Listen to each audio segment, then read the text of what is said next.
Are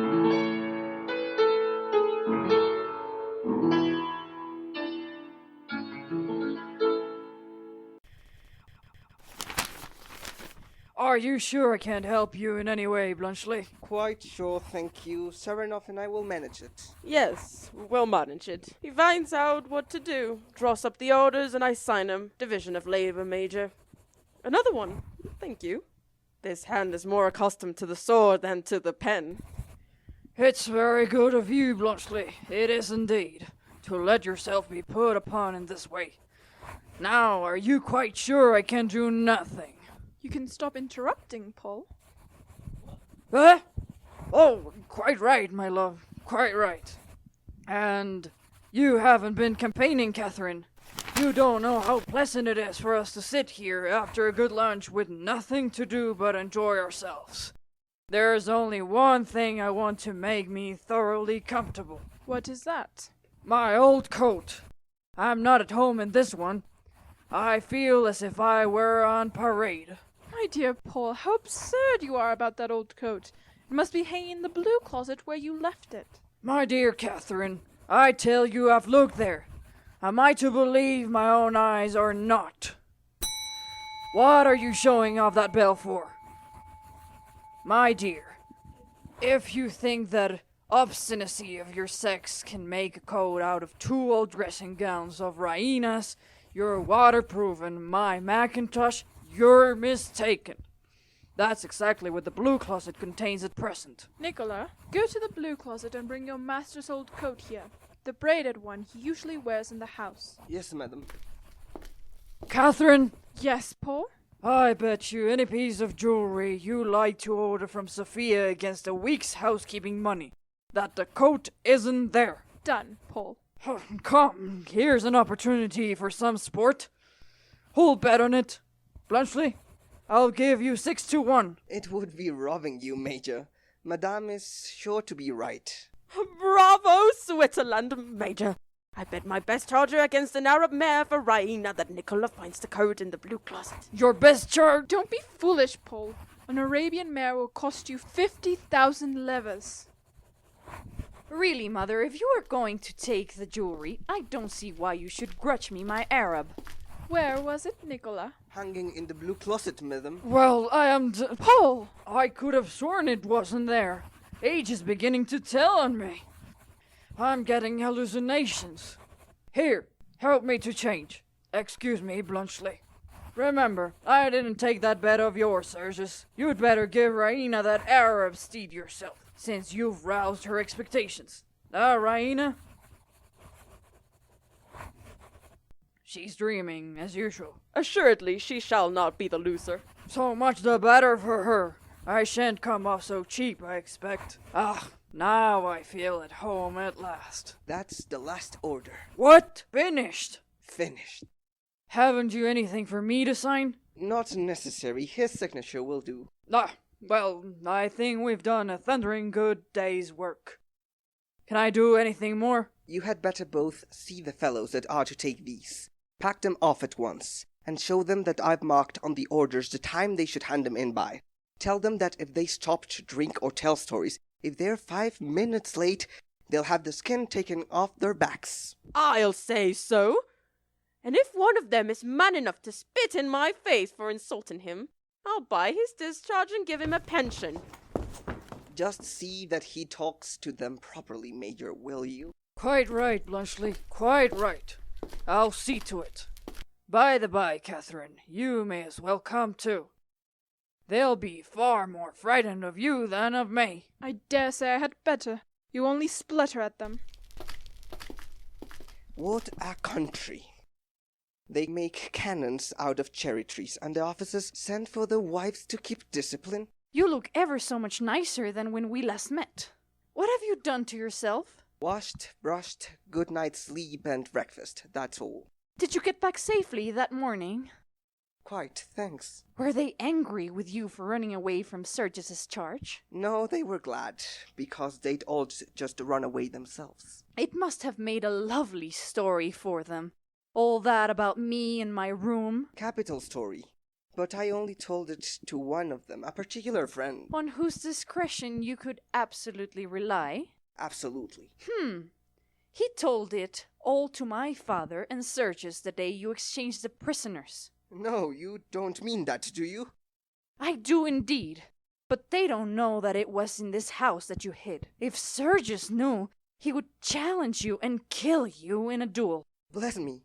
Then don't tell him. Can you realize what it is to me to deceive him? I want to be quite perfect with Sergius. No meanness, no smallness, no deceit. My relation to him is the one really beautiful and noble part of my life. I hope you can understand that. You mean that you wouldn't like him to find out that the story about the ice pudding was you know. Don't talk of it in that flippant way. I lied, I know it. But I did it to save your life. He would have killed you. That was the second time I ever uttered a falsehood. Do you remember the first time? I? No. Was I present? Yes. And I told the officer who was searching for you that you were not present. True. I should have remembered it. Ah, it is natural that you should forget it first. It cost you nothing. It cost me a lie. A lie! My dear young lady, don't let this worry you. Remember, I'm a soldier. Now, what are the two things that happen to a soldier so often that he comes to think nothing of them? One is hearing people tell lies. The other is getting his life saved in all sorts of ways by all sorts of people. And so he becomes a creature incapable of faith and of gratitude. Do you like gratitude? I don't. If pity is akin to love, gratitude is akin to the other thing. Gratitude! If you are incapable of gratitude, you are incapable of any noble sentiment. Even animals are grateful. Oh, I see now exactly what you think of me. You were not surprised to hear me lie. To you it was something I probably did every day, every hour. That is how men think of women. There's reason in everything. You said you'd told only 2 lies in your whole life. Dear young lady, isn't that rather a short allowance? I'm quite a straightforward man myself, but it wouldn't last me a whole morning. Do you know, sir, that you are insulting me? I can't help it. When you get into that noble attitude and speak in that thrilling voice, I admire you. But I find it impossible to believe a single word you say. Captain Blunchley! Yes. Do you mean what you said just now? Do you know what you said just now? I do. How did you find me out? Instinct, dear young lady. Instinct. An experience of the world. Do you know you are the first man I ever met who did not take me seriously? You mean, don't you, that I am the first man that has ever taken you quite seriously? Yes, I suppose I do mean that. How strange it is to be talked to in such a way. You know, I've always gone on like that. I mean, the noble attitude and the thrilling voice. I did it when I was a tiny child to my nurse. She believed in it. I do it before my parents. They believe in it. I do it before Sergius. He believes in it. Yes, he's a little in that line himself, isn't he? Do you think so? You know him better than I do. I wonder, is he? If I thought that. Well, what does it matter? I suppose now that you found me out, you despise me. No, my dear young lady, no, 1,000 times. It's part of your youth, part of your charm. I'm like all the rest of them, the nurse, your parents, Sergius. I'm your infatuated admirer. Really? Hand auf Herz. Really and truly. But what did you think of me for giving you my portrait? Your portrait? You never gave me your portrait. Do you mean to say you never got it? No, when did you send it to me? I did not send it to you. It was in the pocket of that coat. Oh, I never found it. It must be there still. There still! For my father to find the first time he puts his hand in his pocket. Oh, how could you be so stupid? It doesn't matter. It's only a photograph. How can he tell who it was intended for? Tell him he put it there himself. Yes, that's so clever, so clever. What shall I do? Ah, I see. You wrote something on it. That was rash. Oh, I have done such a thing for you who care no more, except to laugh at me. Oh, are you sure nobody has touched it? Well, I can't be quite sure. You see, I couldn't carry it about with me all the time. One can't take much luggage on active service. What did you do with it? When I got through to Peyrot, I had to put it in safekeeping somehow. I thought of the railway cloakroom, but that's the surest place to get looted in modern warfare, so I pawned it. Pawned it? I know it doesn't sound nice, but it was much the safest plan. I redeemed it the day before yesterday. Heaven only knows whether the pawnbroker cleared out the pockets or not. You have a low shopkeeping mind. You think of things that would never come into a gentleman's head. That's the Swiss national character, dear lady. Oh, I wish I had never met you. For you. The messenger is waiting. Will you excuse me? The last postal delivery that reached me was 3 weeks ago. These are the subsequent accumulations. 4 telegrams a week old. Oh, bad news. Bad news. My father's dead. Oh, how very sad. Yes. I shall have to start for home in an hour. He has left a lot of big hotels behind him to be looked after.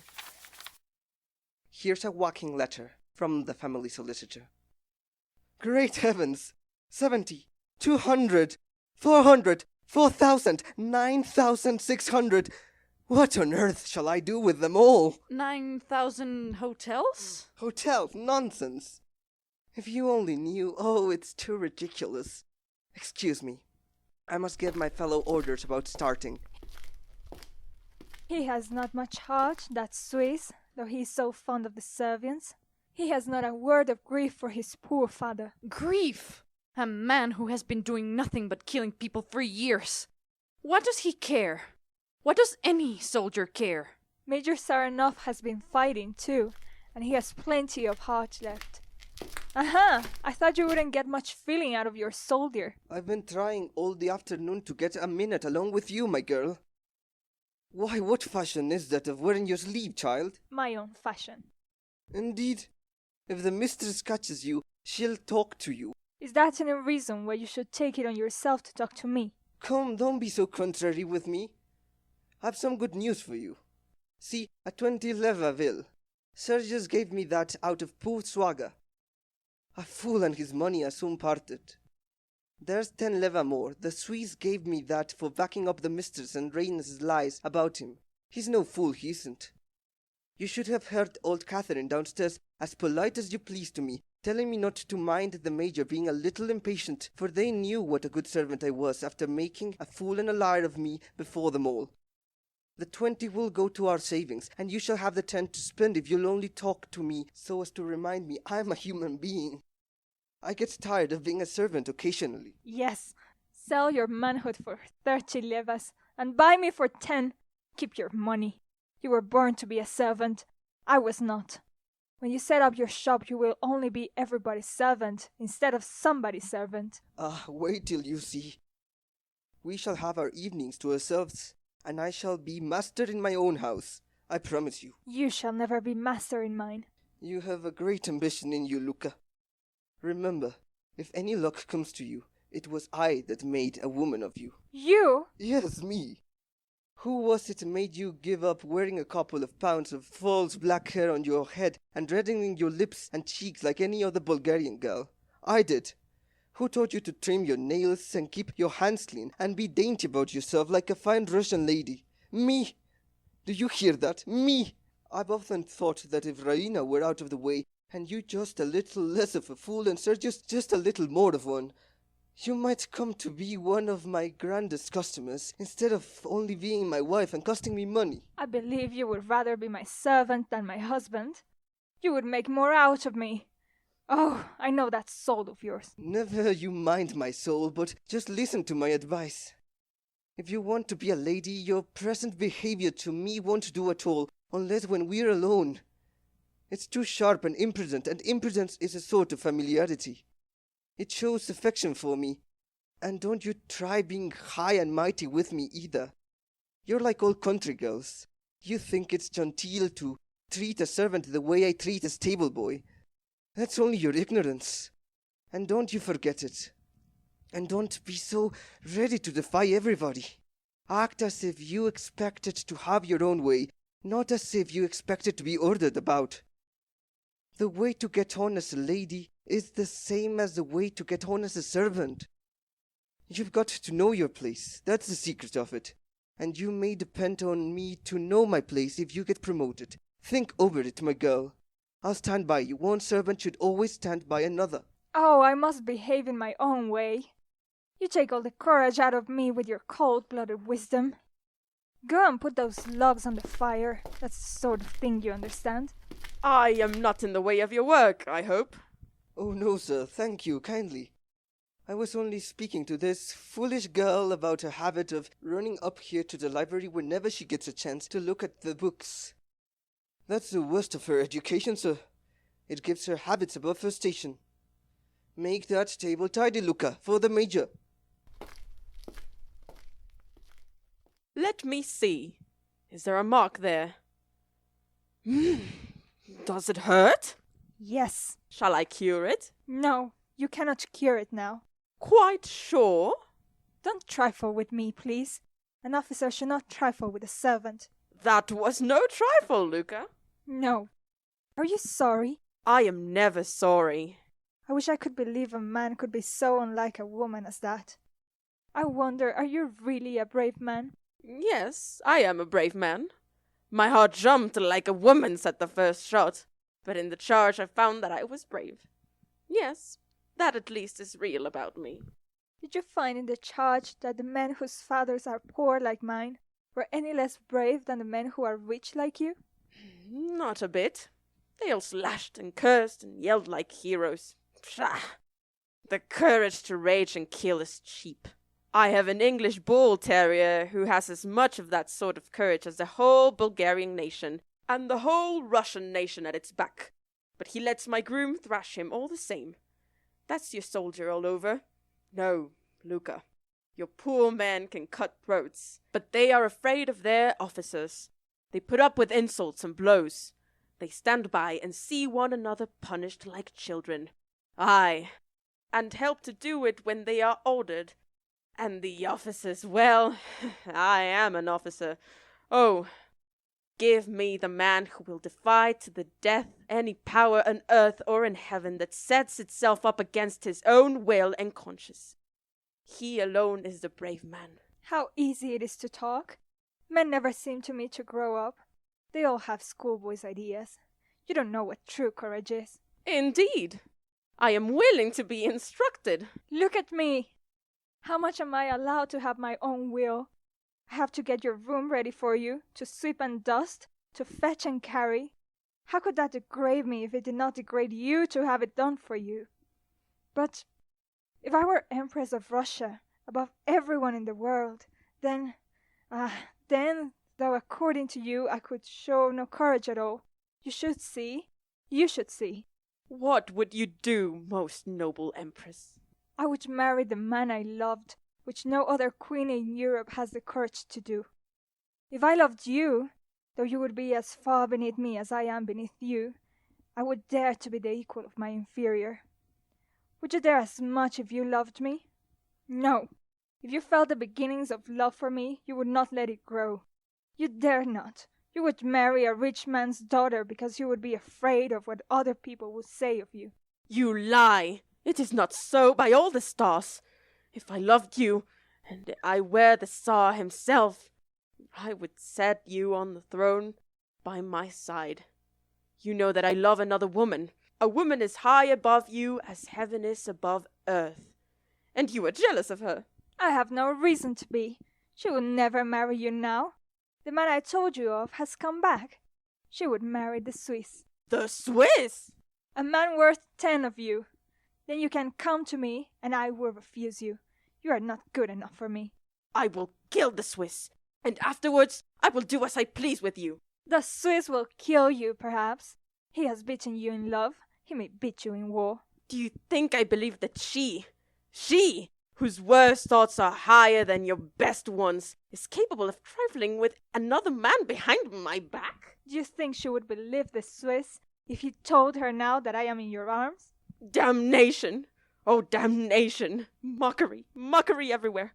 Everything I think is mocked by everything I do. Coward, liar, fool! Shall I kill myself like a man, or live and pretend to laugh at myself? Luca, remember you belong to me. What does that mean? An insult? It means that you love me, and that I have had you here in my arms, and will perhaps have you there again. Whether that is an insult, I neither know nor care. Take it as you please, but I will not be a coward and a trifler. If I choose to love you, I dare marry you in spite of all Bulgaria. If these hands ever touch you again, they shall touch my affianced bride. We shall see whether you dare keep your word. But take care. I would not wait long. Yes, we shall see. And you shall wait my pleasure. That's a remarkable-looking young woman. Captain Bluntschli, Eh? you have deceived me. You are my rival. I brook no rivals. At 6 o'clock I shall be in the drilling ground on the Klishora road alone, on horseback, with my saber. Do you understand? Oh, thank you.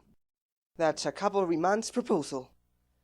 I'm in the artillery, and I have the choice of weapons. If I go, I shall take a machine gun, and there shall be no mistake about the cartridges this time.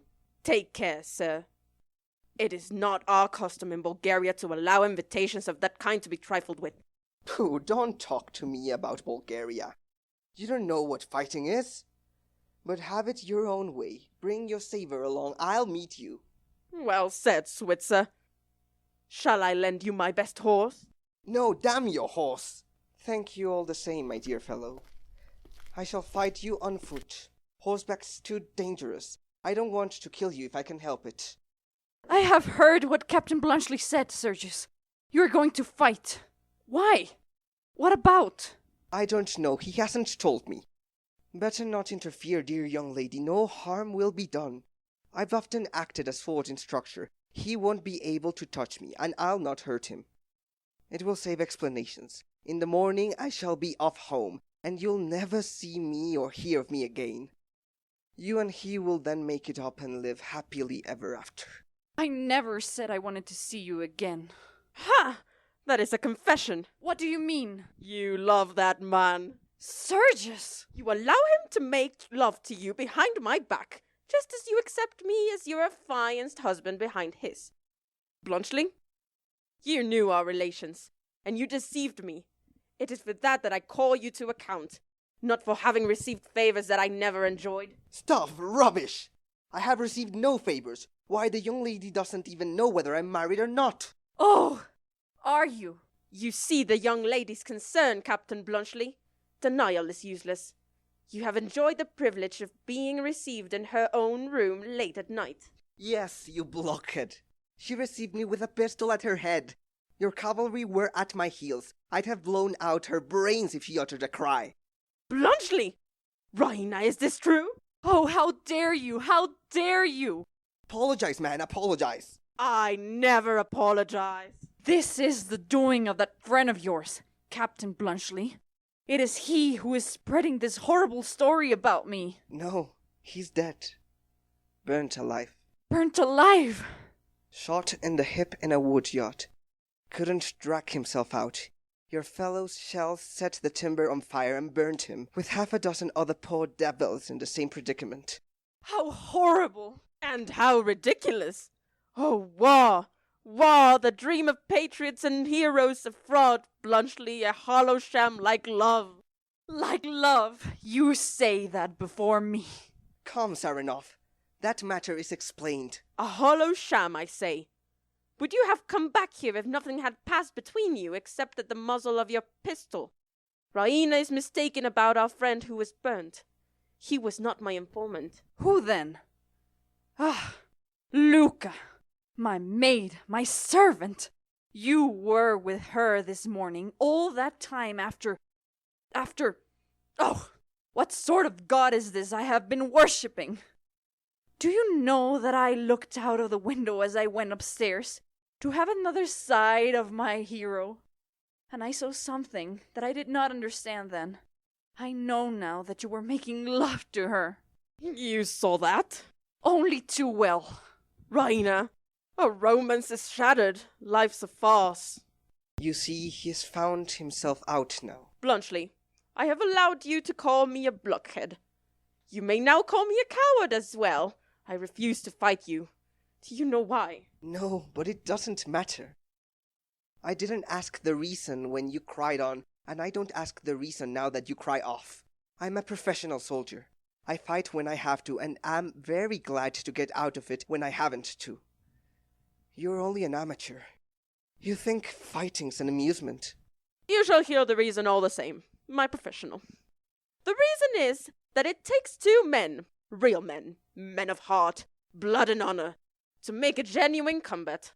I could no more fight with you than I could make love to an ugly woman. You've no magnetism. You're not a man. You're a machine. Quite true, quite true. I always was that sort of chap. I'm very sorry, but now that you've found that life isn't a farce, but something quite sensible and serious, what further obstacle is there to your happiness? You are very solicitous about my happiness and his. Do you forget his new love, Luca? It is not you that he must fight now, but his rival, Nicola. Rival! Did you not know that they are engaged? Nicola! Our fresh abyss is opening, Nicola! A shocking sacrifice, isn't it? Such beauty, such intellect, such modesty, wasted on a middle-aged servant man. Really, Sergius, you cannot stand by and allow such a thing. It would be unworthy of your chivalry. Viper, Viper! Look here, Sharanov. You're getting the worst of this. Do you realize what he has done, Captain Bluntschli? He has set this girl as a spy on us, and her reward is that he makes love to her. False! Monstrous! Monstrous! Do you deny that she told you about Captain Bluntschli being in my room? No, but... Do you deny that you were making love to her when she told you? No, but I tell you... It is unnecessary to tell us anything more. That is quite enough for us. I told you, you were getting the worst of it, Saranov. Tiger Cat! You hear this man calling me names, Captain Bluntschli? What else can he do, dear lady? He must defend himself somehow. Come, don't quarrel. What good does it do? Engaged to Nicola! Ha ha! Oh well, Bluntschli, you were right to take this huge imposture of a world coolly. I dare say you think us a couple of grown-up babies, don't you? He does, he does. Swiss civilization nurse-tending Bulgarian barbarism, eh? Not at all, I assure you. I'm only very glad to get you two quieted. There now, let's be pleasant and talk it over in a friendly way. Where is this other young lady? Listening at the door, probably. I will prove that that, at least, is a calumny. Judge her, Bluntschli. You, the moderate, cautious man. Judge the eavesdropper. I mustn't judge her. I once listened to myself outside a tent when there was a mutiny brewing. It's all a question of the degree of provocation. My life was at stake. My love was at stake. I am not ashamed. Your love? Your curiosity, you mean? My love, stronger than anything you can feel, even for your chocolate cream soldier. What does that mean? It means... Oh, I remember. The ice pudding. A paltry taunt, girl. Excuse my shirt sleeves, gentlemen. Raina, somebody has been wearing that coat of mine. I'll swear it. Somebody with bigger shoulders than mine. It's all burst open at the back. Your mother is mending it. I wish it made haste. I shall catch cold. Is anything the matter? No. Oh, no. Nothing, nothing. That's all right. Anything the matter, Luca? No, sir. That's all right. Go and ask your mistress for my coat, like a good girl, will you? Here it is, Papa. Give it to me, Nicola. And do you put some more wood on the fire. Going to be very good to poor old Papa just for one day after his return from the wars, huh? How can you say that to me, Father? Well, only a joke, little one. Come, give me a kiss. Now give me the coat. Now I am going to put it on for you. Turn your back. There, dear. Now, are you comfortable? Quite, little love. Thanks. Oh, by the by, I found something funny. What's the meaning of this? Huh? Hello? Well, I could have sworn. I wonder. Where can it. Your mother's taken it. Taken what? Your photograph with the inscription, Raina, to her chocolate cream soldier, as souvenir. Now, you know there's something more in this than meets the eye, and I'm going to find it out. Nicola! Sir, Did you spoil any pastry of Miss Raina's this morning? you heard Miss Raina say that I did, sir. I know that, you idiot! Was it true? I am sure Miss Raina is incapable of saying anything that is not true, sir. Are you? Then I'm not. Come. Do you think I don't see it all? Sergius, you're the chocolate cream soldier, aren't you? I? A chocolate cream soldier? Certainly not. Not! Do you mean to tell me that Raina sends photographic souvenirs to other men? The world is not such an innocent place as we used to think, Petkov. It's all right, Major. I'm the chocolate cream soldier. The gracious young lady saved my life by giving me chocolate creams when I was starving. Shall I ever forget their flavor? My late friend Stoltz told you the story at Peyrot. I was the fugitive. You! Ugh. Sergius! Sergius, do you remember how those two women went on this morning when we mentioned it? You're a nice young woman, aren't you? Major Saranov has changed his mind. And when I wrote that on the photograph, I did not know that Captain Blunchley was married. I'm not married. You said you were! I did not. I positively did not. I never was married in my life. Raina! Will you kindly inform me, if I am not asking too much, which gentleman you are engaged to? To neither of them. This young lady is the object of Major Saranov's affections at present. Luca! Are you mad, Sergius? Why, this girl's engaged to Nicola. I beg your pardon, sir. There's a mistake. Luke is not engaged to me. Not engaged to you, you scoundrel! Why, you had 25 levis from me on the day of your betrothal, and she had the gilt bracelet from Miss Raina. We gave it out so, sir. But it was only to give Luca protection. She had a soulable infestation, and I have been no more than her confidential servant.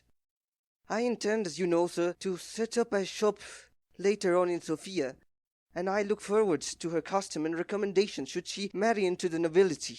Well, I am, This is either the finest heroism or the most crawling baseness. Which is it, Blunchley? Never mind whether it's heroism or baseness. Nicola's the ablest man I've met in Bulgaria. I'll make him manager of a hotel if he can speak French and German. I have been insulted by everyone here. You set them the example. You owe me an apology. It's no use. He never apologizes. Not to you, his equal and his enemy. To me, his poor servant, he would not refuse to apologize. You are right. Forgive me. I forgive you. Mwah. That touch makes me your affianced wife. Ah, I forgot that. You can withdraw if you like. Withdraw? Never. You belong to me. What does this mean? well, my dear, it appears that Sergius is going to marry Luca instead of Raina. Don't blame me. I've nothing to do with it. Marry Luca? Sergius, you are bound by your word to us. Nothing binds me. Saranov, your hand. My congratulations. These heroics of yours have their practical side after all. Gracious young lady. The best wishes of a good Republican. Luca, you have been telling stories. I have done Raina no harm. Raina? I have a right to call her Raina. She calls me Luca. I told Major Saranov she would never marry him if the Swiss gentleman came back. I thought you were fonder of him than of Sergius. You know best whether I was right. What nonsense! I assure you, my dear Major, my dear Madame, the gracious young lady simply saved my life. Nothing else. She never cared two straws for me. Why, bless my heart and soul, look at the young lady and look at me. She, rich, young, beautiful, with her imagination full of fairy princes and noble natures and cavalry charges and goodness knows what. And I, a commonplace Swiss soldier who hardly knows what a decent life is after 15 years of barracks and battles. A vagabond. A man who has spoiled all his chances in life through an incurably romantic disposition. A man... Excuse me, Blunchley. What did you say had spoiled your chances in life? An incurably romantic disposition. I ran away from home twice when I was a boy. I went into the army instead of into my father's business. I climbed the balcony of this house when a man of sense would have dived into the nearest cellar. I came sneaking back here to have another look at the young lady when any other man of my age would have sent the coat back. My coat! Yes, that's the coat I mean. Would have sent it back and gone quietly home. Do you suppose I am the sort of fellow a young girl falls in love with? Why, look at our ages. I'm 34. I don't suppose the young lady is much over 17. All that adventure which was life or death to me was only a schoolgirl's game to her. Chocolate creams and hide and seek. Here's the proof. Now I ask you, would a woman who took the affair seriously have sent me this and written on it Raina to her chocolate cream soldier as souvenir? That's what I was looking for. How the deuce did it get there? I have put everything right, I hope, gracious young lady. I quite agree with your account of yourself. You are a romantic idiot. Next time, I hope you will know the difference between a schoolgirl of 17 and a woman of 23. 23? Blunchley, my one last belief is gone. Your sagacity is a fraud, like all the other things. You have less sense than even I have. 23? 23? In that case, Major Petkov, I beg to propose formally to become a suitor for your daughter's hand in place of Major Sharonov retired. You dare! If you were 23 when you said those things to me this afternoon, I shall take them seriously. I doubt, sir, whether you quite realize either my daughter's position or that of Major Sergei Serenov, whose place you propose to take. The Petkovs and the Serenovs are known as the richest and most important families in the country. Our position is almost historical. We can go back for nearly 20 years. Oh, never mind that, Catherine. We should be most happy, Blunchley, if it were only a question of your position. But hang it, you know, Raina is accustomed to a very comfortable establishment. Sergius keeps 20 horses. But what on earth is the use of 20 horses? Why, it's a circus. My daughter, sir, is accustomed to a first-rate stable. Hush, Mother! You're making me ridiculous. Oh, well, if it comes to a question of an establishment, here goes. How many horses did you say? 20, noble Switzer. I have 200 horses. How many carriages? 3. I have 70. 24 of them will hold 12 inside, besides 2 on the box, without counting the driver and conductor. How many tablecloths have you? How the deuce do I know? Have you 4,000? No. I have 9,600 pairs of sheets and blankets, with 2,400 eider-down quilts. I have 10,000 knives and forks, and the same quantity of dessert spoons. I have 600 servants. I have 6 palatial establishments, besides 2 livery stables, a tea garden, and a private house. I have 4 medals for distinguished services. I have the rank of an officer and the standing of a gentleman, and I have 3 native languages.